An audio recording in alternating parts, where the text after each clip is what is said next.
చిత్తూరు జిల్లా చంద్రగిరి మండలం కల్లూరులో ఓ మహిళపై ఆమె మాజీ భర్త యాసిడ్ దాడికి పాల్పడ్డాడు. పీలేరు డిగ్రీ కాలేజీలో హిందీ లెక్చరర్గా పనిచేస్తున్న జరీనా బేగం భర్త నుంచి విడాకులు తీసుకుంది. అయినా అతను వెంటపడి వేధింపులకు గురి చేస్తూనే ఉన్నాడు. ఈ క్రమంలో కల్లూరు దగ్గర బస్సు దిగుతున్న సమయంలో జరీనా బేగంపై యాసిడ్ పోసి పారిపోయాడు. బాధితురాలిని చికిత్స నిమిత్తం తమిళనాడులోని రాయవెల్లూరు హాస్పిటల్కు తరలించారు.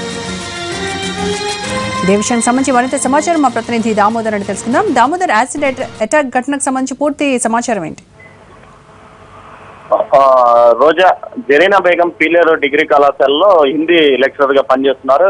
ఆమె తిరుపతికి చెందిన కాజాతో ఆమె గతంలో వివాహం జరిగింది. ఆమె అతనితో విడాకులు కూడా తీసుకుంది. ఈ సమయంలో ఆమె మీద చాలా కాలం నుంచి కాజా దాడులు చేస్తున్నాడు. ఈ విషయంలో గత 3 నెలల క్రితం ఒకసారి పీలేరు పోలీస్ స్టేషన్ లో కూడా ఆమె ఫిర్యాదు చేసింది. అయితే పోలీసులు పట్టించుకోలేదని ఆమె మానవ హక్కుల సంఘం వరకు కూడా వెళ్ళినట్టు తెలుస్తుంది. ఈ నేపథ్యంలో ఇది తన నుంచి భార్య విడిపోవడమే కాకుండా తన పైన దుష్ప్రచారం చేస్తుందంటే అతని భర్త ఆరోపించడంతో పాటు పీలేరుకి వెళ్లి తరచు ఆమెతో గొడవలు దిగుతుండేవాడు. ఈ నేపథ్యంలో పీలేరు పోలీసులు కూడా కాజాను పిలిపించి వార్నింగ్ ఇచ్చినట్టు తెలుస్తుంది. అయితే తన భర్త మీద నిర్భయ చట్టం మీద కేసు నమోదు చేయాలని కూడా చిత్తూరు జిల్లా పోలీసులు ఆమె పలుమార్లు కోరినప్పటికీ పోలీసులు అందుకు నిరాకరించినట్టు తెలుస్తుంది. దీంతో పాటు ఆమె నివాసం ఉంటుండే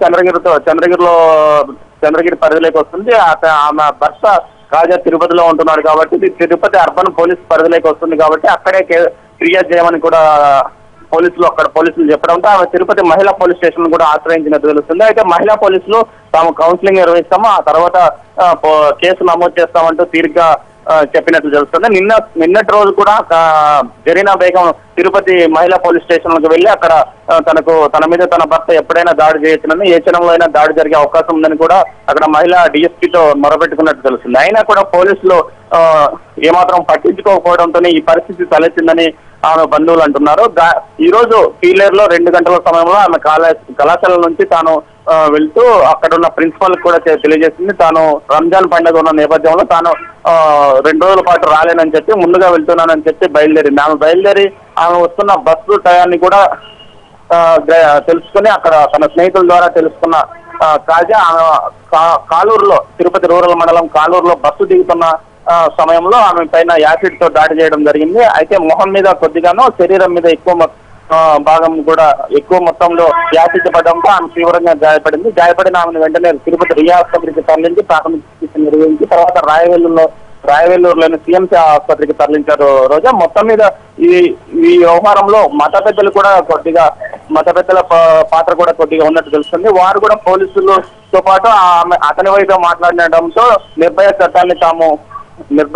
చట్టం కింద అతని మీద కేసు బుక్ చేయలేకపోయినామని పీలేరు పోలీసులు అంటున్నారు. మొత్తం మీద పోలీసుల నిర్లక్ష్యంతో పాటు అంటే తాము జ్యూరిస్డిక్షన్ అంటే తిరుపతిలో వారు నివాసం ఉంటున్నారు కాబట్టి తిరుపతి అర్బన్ జిల్లా పోలీసులు కేసు నమోదు చేయాలంటూ చిత్తూరు జిల్లా పోలీసులు ఈ విధంగా ఇరు జిల్లాల పోలీసుల మధ్య జరిగిన సరిహద్దు వివాదం లాగా ఈమె జీవితంలో ఈ యాసిడ్ దాడి జరిగిందని చెప్పవచ్చు. ఇరు జిల్లాల పోలీసులు అటువైపు కేసు నమోదు చేయాలని, ఇటువైపు చిత్తూరు జిల్లా పోలీసు పీలేరులో పనిచేస్తుంది కాబట్టి చిత్తూరు జిల్లా పోలీసులు నిర్భయ చట్టం కింద కేసు నమోదు చేయాలని తిరుపతి పోలీసులు తిరుపతి అర్బన్ పోలీస్ జిల్లా పరిధిలో నివాసం ఉంది కాబట్టి తిరుపతి జిల్లా పోలీసులే కేసు నమోదు చేసుకోవాలని ఇరు జిల్లాల పోలీసుల మధ్య దాగుడు మూటలాగా ఈ వ్యవహారం కొనసాగిందని చెప్పవచ్చు.